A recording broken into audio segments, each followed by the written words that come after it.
আপনার একটা কথা কই, আপনি আর আমাদের বাড়িতে আসেন না।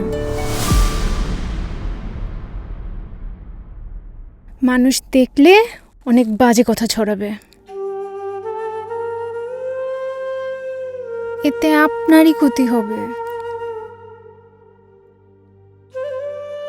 তুমি কোন মানুষের কথা বলতেছো? হ্যাঁ, এই যে তোমাদের এত সমস্যা হচ্ছে, চাচা মারা গেল, কই একটা মানুষ তো আসলো না। এরা শুধু কথাই বলতে জানে, কেউ কোনো কাজে আসে না। আয়শা শোনো, আমি শুধুমাত্র চাই তুমি তোমার পড়াশোনাটা মনোযোগ দিয়ে করো, তুমি স্বাবলম্বী হও। তখন দেখবে এসব মানুষের কথা কিচ্ছু যাবে আসবে না। তুমি এসব নিয়ে একদম চিন্তা করো না, সব ঠিক হয়ে যাবে। তুমি শুধুমাত্র তোমার পড়াশোনাটা মনোযোগ দিয়ে করো।